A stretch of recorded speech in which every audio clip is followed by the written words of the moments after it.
पहलगाम हमले के बाद पूरा देश एकजुट होकर आतंकवाद के खिलाफ खड़ा हुआ था और ऑपरेशन सिंदूर ने इस लड़ाई को नई ताकत दे दी।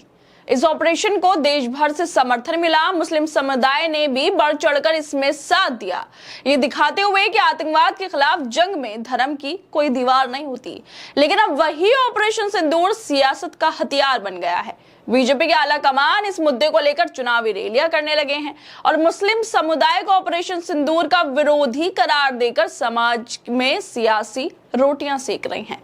क्या राष्ट्रीय सुरक्षा जैसे गंभीर मुद्दे को भी वोट की राजनीति में इस्तेमाल करना चाहिए? और ये राजनीति कोई और नहीं बल्कि देश के गृह मंत्री अमित शाह कर रहे हैं। वो सियासी खेल में ममता बनर्जी पर तीखा हमला बोल रहे हैं, ये आरोप लगाते हुए कि उन्होंने ऑपरेशन सिंदूर का विरोध सिर्फ मुसलमान वोट बैंक को लुभाने के लिए किया है। लेकिन यह बयान अपने आप में कई सवाल खड़े करता है। ऑपरेशन सिंदूर जिसे आतंकवाद के खिलाफ एक सख्त कदम के तौर पर देखा गया, उसका किसी एक समुदाय से क्या लेना देना है? लेकिन फिर भी अमित शाह ने चुनाव को देखते हुए पश्चिम बंगाल पहुंचकर ममता बनर्जी के साथ साथ मुसलमानों के खिलाफ भी बयान दे दिया, जो वाकई दिखाता है कि बीजेपी वाले मुसलमानों को लेकर कैसी सोच रखते हैं।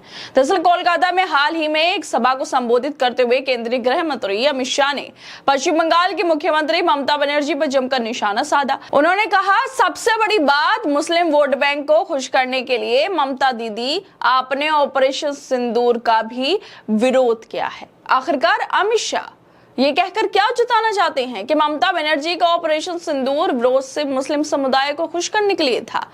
क्या यह बीजेपी की तरफ से एक सोची समझी रणनीति है जिसमें राष्ट्रीय सुरक्षा के मुद्दे को वोट की राजनीति में ढकेला जा रहा है? अमित शाह के इस बयानों को सुनकर ऐसा लगता है जैसे वो ये कहना चाहते हो कि मुस्लिम समुदाय ऑपरेशन सिंदूर से नाखुश था और इसी वजह से ममता बनर्जी ने इसका विरोध किया है। लेकिन ये बात अपने आप में कई सवाल खड़े करती है। शाह का ये बयान कहीं ना कहीं मुस्लिम समुदाय को लेकर एक गलत धारणा बनाने की कोशिश करता है, जो बेहद अफसोसजनक है। ऑपरेशन सिंदूर को लेकर ममता बनर्जी पहले ही कह चुकी हैं कि बीजेपी इसका इस्तेमाल राजनीतिक लाभ के लिए कर सकती है।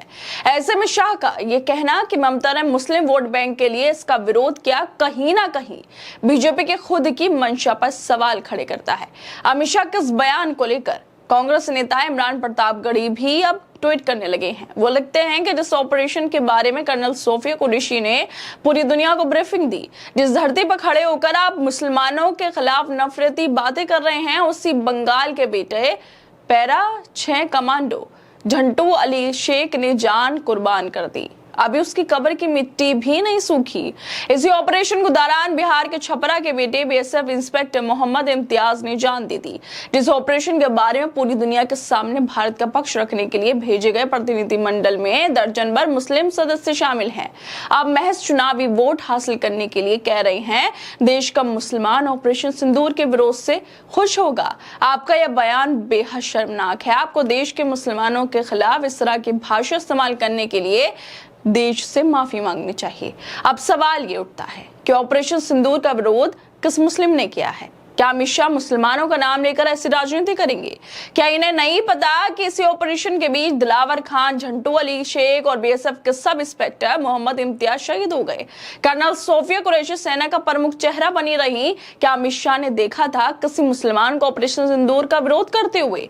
खुद की पार्टी के घटिया बयानबाजी वाले नेता को संभाल नहीं पा रही है। सेना का अपमान करने वाले अपने नेताओं पर क्यों कुछ नहीं बोल रहे हैं? क्यों वो विजय शाह को मंत्री बनाकर ढो रहे हैं? ओवैसी और बाकी मुस्लिम विदेशों में जाकर ऑपरेशन सिंदूर के बारे में बता रहे हैं और ये यहाँ पर मुसलमानों के नाम पर राजनीति कर रहे हैं। लेकिन एक बार सेना का अपमान करने वाले, मुसलमानों का अपमान करने वाले अपने नेताओं पर ये कुछ भी नहीं बोलने पा रहे हैं। इनकी पार्टी में पूरी लिस्ट बन गई है ऐसे विवादित नेताओं की। पहले मध्य प्रदेश के मंत्री विजय शाह ने कर्नल सोफिया कुरैशी पर ऐसी घटिया बयान दिया था कि सुप्रीम कोर्ट को बीच में आना पड़ा।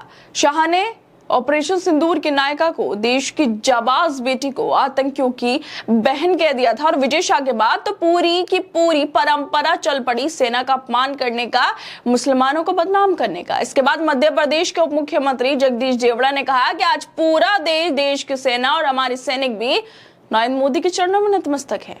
इनके चरणों में पूरा देश नतमस्तक है।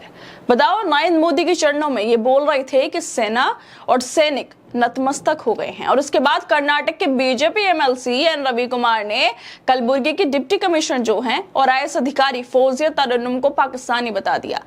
कलबुर्गी की डिप्टी कमिश्नर के बारे में रवि कुमार ने कहा था कि पता नहीं है मैडम पाकिस्तान से आई हैं या भारत की आईएएस हैं। और इसके बाद जम्मू के उधमपुर से बीजेपी विधायक रणवीर सिंह पठानिया कहते हैं कि ऑपरेशन सिंदूर के दौरान एयरफोर्स स्टेशन में क्या हुआ, नालायकी होगी इनकी, सोए हुए होंगे, हमारा तो कोई कसूर नहीं, हमने तो इनको पलकों में बिठा रखा है। इसके अलावा भी और बेहद घटिया बयान देने वाले जो नेता है, मंत्री हैं, वो अमित शाह की पार्टी में मौजूद है, लेकिन इसके बावजूद भी अमित शाह अपने नेता पे कुछ नहीं बोलेंगे। एक बार ये पश्चिम बंगाल में ये तो नहीं बोल पाए कि सेना का अपमान करने वाले जो उनके नेता हैं उन पर कार्रवाई होगी। जो लोग सेना का अपमान कर रहे हैं, मुसलमानों को बदनाम कर रहे हैं, बल्कि खुद ही ऐसे बयान दे रहे पश्चिम बंगाल में जाकर अपनी पार्टी के नेताओं पर लगाम नहीं लगा पा रहे। पश्चिम बंगाल को चुनाव में जो होने वाले हैं उनको ध्यान में रखकर ममता बनर्जी पर हमला कर रहे हैं और अमित शाह ने मुसलमानों के खिलाफ ये बयानबाजी कर रहे हैं। अमित शाह ने कह दिया कि मुसलमानों को खुश करने के लिए ममता बनर्जी ऑपरेशन सिंदूर का विरोध कर रही हैं, यानी सेना के पाकिस्तान के खिलाफ चलाए गए ऑपरेशन सिंदूर से मुसलमान खुश नहीं है, इनका ये कहना है। अगर ऐसा है तो फिर ओवैसी, सलमान खुर्शीद और गुलाम नबी आजाद को विदेश क्यों भेज रहे हैं मोदी जी?